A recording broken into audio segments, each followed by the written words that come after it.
So Arizona, obviously one of the most offensively efficient teams that's out there, and there's going to be a lot of those. When you kind of look back at this tape, what are kind of your main takeaways from that first game? First, Arizona, they're really good. But there was a lot of things I think myself and our team could learn from them because they scored 97 points, and I said this after the game, but they didn't have a guy over 20. You never saw them celebrate, get too high or too low. Very professional. So it was give credit to them. But I think again, playing a team as good as that, I think it helped us emphasize what we've been trying to get across to them all along, that control what you can control. And there's mistakes that whether you're playing Arizona or anybody, that you shouldn't make. And kind of building off of that, Tommy talked afterward. He was asked about just the depth on his team and the balance that they had, because I think, like you said, they had 5 guys and 15 points. He just talked about the luxury that they have with the depth and how that helps when you're making rotations. That's something that you're working on here. But for guys like for EB, for your two freshmen, Abby, and Kendall, oh my gosh, Yeah. how valuable is this experience to be able to go out there and to be able to get that first-hand experience? No, I think it's really valuable for our freshmen to get the experience because I think the fastest way to improve is to play basketball. And again, and Tommy, like the great balanced team. The bench player leads the country in rebounding, which is a great, nice luxury. But they do a great job of blending. Start 3 freshmen, and they do. Give them credit, but all those guys play well together. But I think for us, yeah, like you'd love to have the 8-9 man rotation and stay healthy and have a couple of young guys you bring up. We've kind of with injuries and other things, we've kind of are doing things we necessarily hadn't planned on. But again, I think everybody's trying to figure out the best way to build their roster.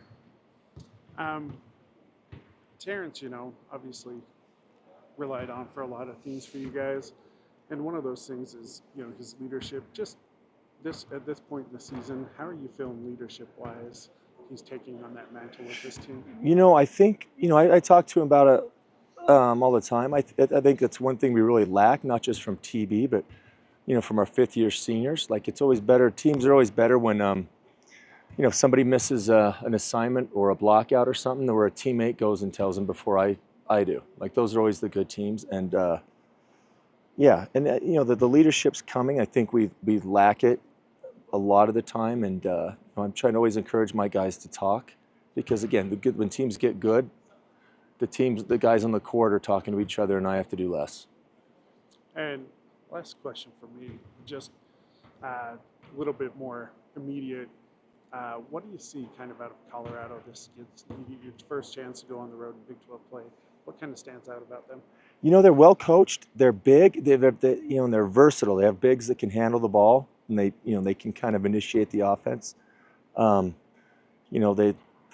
throw a little twist in, but they're in every game they play pretty much. Like I said, and they're really well coached, and they're big. So again, I think goes back to us and the things that we can control, like playing with the pass.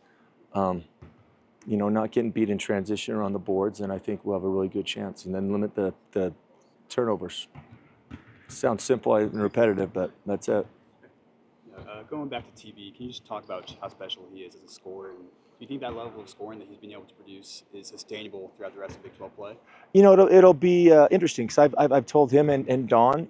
I think as we go on, we're starting to see it a little bit more and more. They're going to really focus in on them and try to take them away. And my message to TB is what can you do besides like score, right? Like you might have to, like Eastern Washington, he had 11 assists. There might be more than one game left where you might score 8 points but have 10 plus assists. And the one thing I think with all of my guys, because we give up some size and continuity at times, but everybody's got to participate and jump in on the defensive end. Whether it's Arizona or Colorado or who, it's hard to give up 97 points and win. And then, I don't know if you remember this, but Kevin Young said that you guys crossed paths once when he was coaching in the G League. You guys ate wings at a diner in Des Moines. Yeah. What do you remember about meeting Kevin Young, and where were you at that point in your career? And can you just talk about other times maybe you've intersected throughout your NBA or your G League careers with Kevin? Oh yeah, no, I've had a lot of run-ins with Kevin. I respect him. He's a really good coach. I respect the journey he's gone through, like working his way up, which a lot of coaches at the NBA level haven't gone through that. But yeah, no, we had wings at a restaurant in Des Moines, and it was my first year in the D League, and I think it was his second or third. But we've talked on and off throughout the years, and we've crossed paths when he's been Philly and Phoenix and all that. So it's a small community. And then what do you think you've learned as far as maybe like some of your days grinding out in the D League and in the NBA? It's kind of that coaching grind. What do you think you've learned there that has helped apply your skills here as a head coach of Utah? I think that the greatest thing about the D League is I think there's not a better place to get your first head coaching job, because I think you kind of find yourself and your personality, I guess, and which makes more authentic as you coach, and you're given the leeway of if you screw up, it's not everybody sees it, so you get to learn. And no, I think that's where it's interesting, because college now, I think it's a combination of professional NBA, a lot like Europe and like the D League. So you kind of seen similarities, and I'm able to look back on similar situations and how it's run. But it'd be fascinating to see what college basketball evolves to in the next few years. Yeah, so you mentioned just kind of this new age of college basketball. What do you think you maybe learned? Is there anything similar, like as far as like NIL, that you are able to implement now as a coach of Utah that maybe you learned in your pro coaching days? Well, I think more so than anything, I think in my situation, you can kind of see where it's going. How long it'll take him to get there, because once you start paying players, it's not they're not amateurs anymore. So the sooner we, I think, as a whole, stop treating them as amateurs and get some guardrails in, I think it'll help not only the schools and coaches, but also the players. But there's a lot of similarities to it, I think. And then also last question for me. I know you guys are looking forward the next game before you jump ahead to BYU, but not a ton of Utah players on this team, like from the state of Utah. What do you think these guys know about the rivalry? What have you guys been telling them about the rivalry? I know it's still 2 games away, but what do they know about this rivalry? You know what? Hopefully, like I said before, hopefully that comes from the teammates. Like KD's been here before, and he knows about it. He spent time in Utah, and as soon as Colorado's over, we'll talk about it. But hopefully, they'll believe me, because when we played Weber State, I told them how big of a game that was for Weber State, and I don't think they believed me on that one. But if we'll do our best, but I think as soon as the game starts, I think they'll feel it. Just being out in the community, there's always a little more chatter when it's rivalry week. You get your first taste of Big 12 play. Obviously, you've had other chances to play some light power conference teams during the non-conference, but just kind of what did you take away from that first chance to be able to play not only in the Big 12, but number 1 Arizona? Yeah, it's really just very physical, very physical. Honestly, that's probably the best basketball team we really ever played. So like just to experience like the physicality, the shots they take, how hard they run the floor. I mean, it was a lot, but I think I'm ready for it. I'm excited for the season. So. Yeah, at this point in the season, just how are you kind of feeling? Your own personal progressions kind of coming along, because you've been able to go out there and log a lot of minutes for this team. Yeah, no, I'm feeling more confident coming in here. I want to be able to help the team as much as possible. So whatever that is, defense, rebounding, scoring, whatever they need, I want to be able to contribute. But yeah.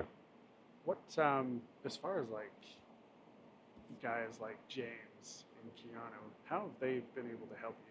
As the veteran guys in the front court. KD has helped me a lot, honestly. I work out with him all the time, just seeing the shots he takes, what he does on the floor, rebounding, running the floor, how much that helps the team.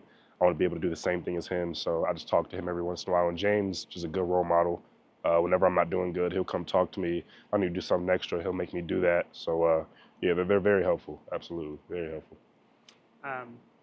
As far as like just the team chemistry and progression, knowing that it's a process at this point, you're kind of at that midway point with the start of Big 12. Just how would you kind of assess how this team is kind of progressing together?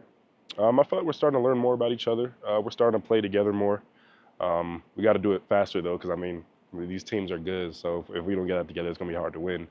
But I feel like every game we get closer and closer to learn more about each other and really like connecting, like as a great team. So Um, I think you've played a couple true road contests. You know, you had the game at Cal, you had the game at Washington, and in both of those games, you had the chances to be able to win it in the second half. Um, what can you kind of take away from those as you get to go out? You play that first Big 12 road game. What do you remember about those that you can take away from that? it's a different atmosphere for sure. You're playing at their place, their court, their people going against you. It's a lot, but I mean, as long as you can stay focused and just do your thing, I mean, it shouldn't really be that different. So, And what makes Terrence so special as a scorer? just how crafty he is, getting to the rim, drawing fouls. He's real fast. I mean, it's hard to stay in front of him. He gets to the rim. If you don't get to him, he's gonna score. But if you do get to him, he could get a foul and get the free throw line. But yeah, he's a great player. Great player. And then, not to jump ahead 2 games in the schedule, but BYU games kind of looming up this next week. There's not a ton of players from the state of Utah on this team. So what do you guys know about this rivalry, and how are you guys preparing for that game? Honestly, all I know is going to be packed in here. They've talked a lot about that's a big rivalry game, especially the football, seeing how football is, seeing like they said it's going to be big in basketball. So we're just going to be ourselves, honestly. It's no different. I mean, they're a good team. We're a good team. But we're not going to let nothing change. Did you know much about that rivalry game at all before coming to the school? I knew a little bit. I didn't realize how big it was until I went to a football game and saw how serious that got. But yeah, I heard it's a lot. It's a very serious thing.